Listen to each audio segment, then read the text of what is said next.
Wednesday, my dudes.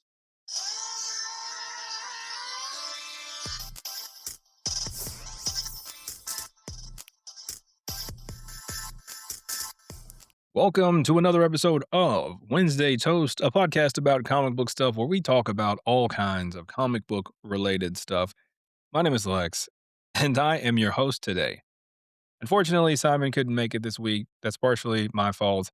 If you've seen anything that I've been posting online lately and are existing aware of current events, then you know that I've been pretty vocal about some of the injustices going on in the world. And I was just kind of in a slump on the day that we usually record. We'd planned to record, but I was just in a funk and I didn't want to bring that energy to the show. I didn't want to bring that energy into Simon's world, right? So I just kind of like stuck home, hung out with the family, tried to do things that would boost my morale so that I wasn't like a emotional burden on other people. But that's here nor there, right? Again, I'm not going to take up too much of your time on the podcast talking about current events because one, we say we don't do that on this show. And two, just follow me online. You'll see a ton of it. A lot of people have been talking about, I've lost, not including people leaving TikTok, but people have been saying, I've lost hundreds and thousands of followers. And yeah, I've lost a nice chunk, but I don't care about that kind of stuff. I think I said it in a recent episode, and not to be like, I don't care about people that follow me.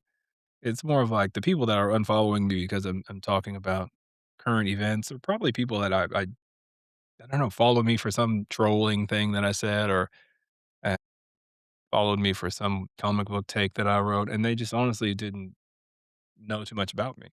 So it wasn't a good fit. Maybe they can go off into their hateful groups and, I can keep doing what I'm doing, right? Again, we're not here to talk about that on this week's episode, and it won't be a long one. It'll be a quick one. Hopefully long enough to get you to your comic shop, right? And then on the way home, I don't know, you'll have to put on an old episode, but that should work. It'll be your commute. Also, Wonder Man came out on a Tuesday. I wanted to talk to Simon about it, and I really didn't have anything planned for the episode this week, because of current events. But shout out to everyone that watched the show as soon as it dropped and watched all 8 episodes. It wasn't a weekly thing. They dropped every episode on Tuesday night. And I mean, I woke up, I didn't watch any of it the night that it dropped. And I woke up and got ready for work the next day. And I already saw people online talking of, giving their full reviews.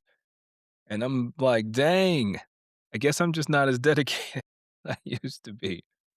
Um, back when we first started the old podcast, the Wednesday pull list, we would want to like keep up with current events and keep up with the newest movie, seeing it on opening weekend. Any show that comes out, we're watching every episode as soon as it drops so that we can get online and talk about it and prepare for an episode. And then, that just didn't, not that it's not entertaining and not that there's not a place for that, but it just wasn't fun for us anymore. And so shout out to everyone that keeps that dedication. I lost it at some point, and so I still try to keep, up to date enough. I did end up watching it probably last night. I bit the bullet, and luckily they were shorter episodes, and we'll talk more about the show in a second, but luckily they were shorter episodes, so I kind of burned through it relatively quickly and stayed up later than I I should have. Woke up feeling it this morning. Being a man dealing with midlife crises after crises, that's not a smart move for me anymore, staying up till 3:30, 4 in the morning and having to be awake at like 5:30, 6 in the morning. So even me being here talking to you today, uh, is a testament to, I guess I got a little bit of dedication, right? A little bit. And if I had I'm not working today. I had some things to do around the house and, appointments and things like that. So that was a huge factor into it. It wasn't like I went to work or got up early, recorded the show, then went to work and no, no, no. I'm in my PJs still struggling to wake up before noon. But that's a long intro to say Wonder Man came out, right? I want to know what everybody thinks about it. Marvel dropped Wonder Man, an 8-episode binge about an aspiring actor who accidentally becomes a real superhero while chasing the role of a lifetime. People talk about MCU course correction a lot. And I wonder where this falls in for the people that, the MCU hasn't been the same since Endgame because it definitely doesn't have Endgame era vibes. And I'm starting to really enjoy these Marvel spotlights, and I hope they do more of them. But yeah, I wonder what these people think, right? I will say I have a good friend, his name's Dustin, and he loves Wonder Man. So Wonder Man has been part of my life for a very long time, and never a serious character. I know he has some cool character moments, but never like a character that I can say that I'm a huge fan of. Not that there's anything wrong with him. If you love Wonder Man, shout out to you. I have some weird favorite characters, as you probably know. But, I was skeptical when they said Wonder Man was coming out, and then they cast Yahya Abdul-Mateen II as him, and I'm just like, wildly talented actor, Wonder Man. It just seemed very strange, and I had no idea what direction they were gonna go with. Marvel and Disney didn't do, a lot of heavy promoting as they do with their other projects. I know they say they failed with promoting this, and I don't know if they did. I think they were kind of apprehensive about promoting it, especially with the review bombing and, negative social reaction from this certain group of people online. They may be sort of protecting something that they might have had a little bit of faith in. It's interesting. I would love to know if they did or not because the 8-episode binge feels like a move that they do whenever they don't have a lot of faith. And surprisingly, it happens to be with a lot of their POC characters, right? Echo was one. I can't remember if Ironheart was a weekly thing or if Ironheart all came out at once, but this one did. So I don't know if that's an indication that they don't have faith in the project that they're putting out, or if it's a little bit of reluctancy. I don't know. That's an interesting thing that we'll probably never get actual insight on. We'll get a lot of people that believe one way or another, but no one knows unless you work at Marvel and Disney and you're part of the inside. I'm not gonna give you any major plot beats or spoilers, maybe some light spoilers in this episode.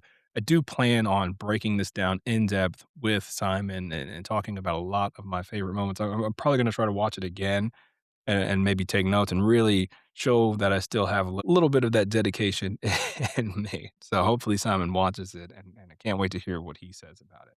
But as I mentioned, aspiring actor Simon Williams, played by Yahya Abdul-Mateen II. He's a Haitian American struggling in Hollywood. He crosses paths with a washed-up Trevor Slattery, played by the amazing Ben Kingsley. They both chase roles in this big-budget remake of the in-universe Wonder Man superhero movie. You find out that Simon actually has powers, and that creates complications across the entire show. Yaya killed it, shows again that he is a top tier actor. Ben Kingsley, obviously, again, steals the show. All the supporting actors were really good. I wish that I took the time to write them down so that I could show them some proper respect. I'll do it for the real breakdown. Speaking of Ben Kingsley real quick and Trevor Slattery, I thought he was good as the Mandarin, and I did like that twist. I know some people didn't. I like the twist of him being sort of this bumbling actor. And then he was in Shang-Chi, right? Not a huge fan of him in Shang-Chi. Almost felt very random. But in this, loved him. Great, great character development in this show. The episodes were about 30 minutes. It was this very interesting sort of comedy drama hybrid, this meta Hollywood satire. A lot of people are comparing it to Atlanta, and I didn't like that before watching it because Atlanta is one of my favorite shows, and I love it. And I don't know. I really don't like comparing popular things to new things. And I get it. It's an easy comparison. There's no fault in you if you do comparisons like that, but it's almost like any animated project that people want or are getting, they always say, "Oh, it needs to be like Into the Spider-Verse," because Into the Spider-Verse was just this groundbreaking thing. So I was kind of reluctant. I was like, I don't know. MCU meets Atlanta. That could be fun. We'll see. And I didn't really know what people meant by it. It could mean a ton of different things. But it worked, and I can definitely see where they were coming from. It was lower, on, like, the big budget action. There wasn't a ton of, like, CGI fights or anything like that, which was honestly kinda refreshing. There were times where I'm like, "Man, I wish he would just, like, do something superheroic," but, I didn't need it ever. It wasn't that I even wanted it. It was more of like, "Is this about to happen around the corner?" And it never did. Like, there was no actual super villain in here other than the go the government. It was very realistic. And it was, again, low on the big action. It was very high on character work and character development, which I really ended up appreciating when it was all said and done. Some very interesting industry commentary that I thought was cool. It was like a meta Hollywood series, which anytime you could pinpoint what they were talking about, it was kind of cool, like, "Ah, that's what they're doing." And and it was also a story about friendship and trauma and loss. If you can't tell, I really enjoy I really enjoyed it. It might be, and I don't know. I'll think about breaking down MCU series, and maybe the spotlights are in a different category completely, but so far the spotlights, this and Werewolf at Night, is that what it was called? Probably my top 2 favorites. And I really hope we get more of these, sort of because it was in universe, but they were only slight ties to the MCU. They talk about Captain America, a lot of Mandarin stuff, but that's because Ben Kingsley's character was in this. But they didn't feel the need to, like, heavy-handed let you know that this was in the MCU, which I feel like a lot of the movies and shows do, where it's like, "Ah, aha, I was in New York when Avengers fought the alien invasion, and because of that, this happened to me." And it's very heavy-handed on the interconnectedness, especially not especially, but even after the blip, it was like, we were gone for this amount of, and it was just all of these felt to me forced connectivity. And this can just be in the universe. Yes, we know it's connected. Yes, we have these loose connections, and it just worked. And I think they need to really hone in on how much that worked and how many characters are in the Marvel universe that could get this sort of treatment. I know we're getting Punisher, but to me, Punisher doesn't really count. He was on Netflix, and he's about to be in Spider-Man, and he was in Born Again on Disney Plus. So we've gotten a lot of the Punisher. He's getting his own spotlight, and I'm excited about that. But I don't count it in the same vein as these other 2. I feel like there's so many characters in the Marvel universe that we can get a spotlight. You know, everything doesn't have to be all-knowing at all times. There can be these events that happen in these little pockets of the world that may not have universal ramifications, but could still be great stories. And as long as they have slight threads into, like, letting you know that it is in a connected universe, I think they will really benefit from that. But as I mentioned, the performances were great, man. Abdul Mateen II, his character, there were moments where I didn't like him. And not that I didn't like his acting, I didn't like Simon Williams. And I think it had a lot to do with how good Yaya did, right? He did a really good job of displaying his ambition, his insecurity, his growth, and then the same sort of this redemption arc with Ben Kingsley. Even though he's kind of slimy and like, you really hate that he has this looming secret and you really are just waiting for the betrayal and you know it's gonna hurt and it happens and that was perfectly paced. We'll talk about pacing in a second.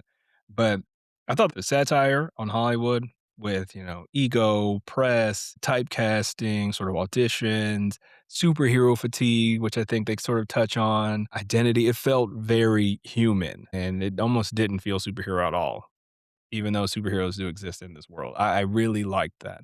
I'm not saying do that for every project. I don't think it works for every project. It works in Wonder Man as an actor in a superhero world who eventually, the spoiler alert, becomes a superhero. But it works for this world, and I think other characters have their own circumstances, and we need to focus on those circumstances rather than superhero, big fight connected to, Tony Stark. Like, we need to sort of dim that down a little bit more. Again, the light touches, no forced crossovers.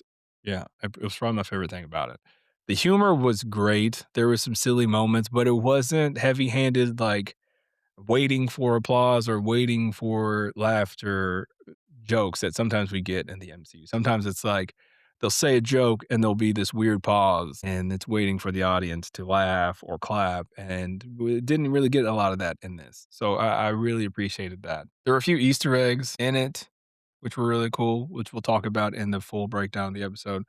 But I mentioned pacing earlier, some things that maybe not necessarily didn't work, but just some things that I've seen other people say that I can see. There were some pacing things. By the time we got to episode 8, I was like, what's the climax was at episode 7.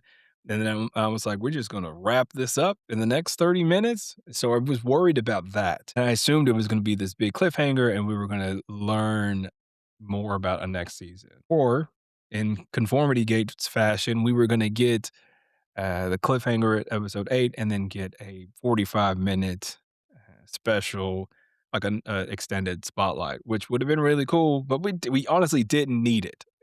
In my head, I was like, oh, they're going to make fun of, not make fun of, but like sort of poke at end credit scenes and cliffhangers. They didn't do it, didn't need it.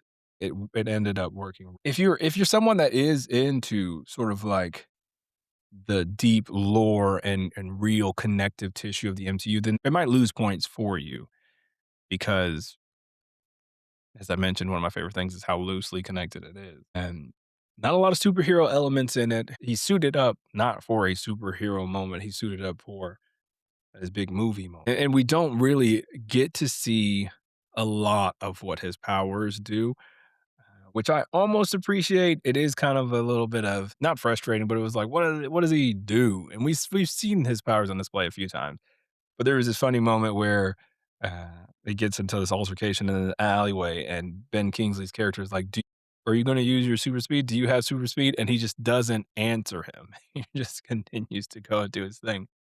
And so I thought that was really cool. And then at the end of it, we see a little bit more of his powers, which is cool. Very cool. I don't know how, when, or why, or what situation that he's going to continue to be in the MCU, but I hope this isn't the absolute end. I'm interested to see if they're going to do anything with his brother being a bad guy, right? Because if I'm not mistaken, isn't his brother the Grim Reaper? I wonder if they're going to do anything with that. In WandaVision, there was like a Grim Reaper nod in the intro sequence, and then we're getting his brother in the show. So I wonder if they didn't allude to it at all, right? So that's another spoiler. They didn't have any sort, besides the tension between them, like brotherly tension. They didn't mention any sort of alluring to any evil intent from him. He just seems like a dickhead. And I'll keep this short. I was gonna do like a sort of more heavy spoiler notes that I kind of thought about when I was watching it last night, but I'll save it for the full breakdown. That'll be it, and that gives more people time to watch it, more people to sort of sit and think on how they feel about it, as well as myself, right? But this was a very meta bromance, low stakes Marvel spotlight entry into the MCU, and I really enjoyed it. I mean, I know if you've seen any of my other reviews, I don't really harp on them too much. Every now and then, obviously, I'll poke jokes at him and stuff. I'm not too heavy-handed on my critiques or complaints because, I just, maybe Scorsese was right. Maybe these are just popcorn flicks. Maybe they're just amusement park rides. I'm kidding. Maybe I'm not. My final thoughts, though, as of just watching it, Wonder Man surprised the hell out of me, right? It had humor, heartfelt moments. It actually was proof that Marvel can take risk if they wanted to. And I know this whole phase that we've been in, people are kind of wishy-washy. I don't know. I wish that they would take more chances like this. And it's a tightrope because they did take chances this phase, and not a lot of people were receptive to it coming off of the big, huge, overarching Infinity War, Endgame saga, Infinity Saga of the MCU. So I wish more people were receptive to it. I wish they would take more chances and highlight more sort of B and C list characters. And yeah, I want to know what more people think. And I don't know if it's going to be next week. I haven't talked to Simon. I don't know if he plans on watching it. I don't know if he has watched it. But if he has, we will do it next week. I hope I got you to the comic shop. I apologize if I rambled for too long or for this kind of incoherent, but please let me know. Hit me up and let me know what you think. I'll probably break down some clips from this episode, and so you can comment on any of those. You can hit me up on Threads or any of the social media platforms that you follow me on. I appreciate you being patient with us for these last couple weeks. It's been kind of rough out there. And I hope you're doing well. I hope you are in the mental space to like exist. I was talking to Simon and while it does feel not daunting to do the show, it feels like why am I talking about nerdy, dorky comic book stuff when there's so much wrong going on and there's people that are struggling more than I am and there's people that are facing these real tragic moments, right? And he kind of explained like if we can sort of add some brevity to someone's life, even if it's 30 minutes, 20 minutes, make someone laugh, make someone just kind of get out of their own head, get away from the news, get off of social media for a second and entertain them, then maybe that's a way that we can help. And I know that's a silly way to help, but in lieu of other things, I don't know what we do, man. We might be out there, we might be out there helping. You don't know, but this might be a way to to help our friends, distract our friends, and just kind of break up the noise a little bit. So if we did that, thanks for letting us do that. And I hope you'll continue to let us do that. And yeah, again, I hope you're doing all right. Sorry to get heavy on you guys at the end. I'm clearly circling the emotional drain.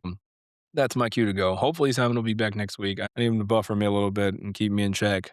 But yeah, we'll see you guys next week. Bye.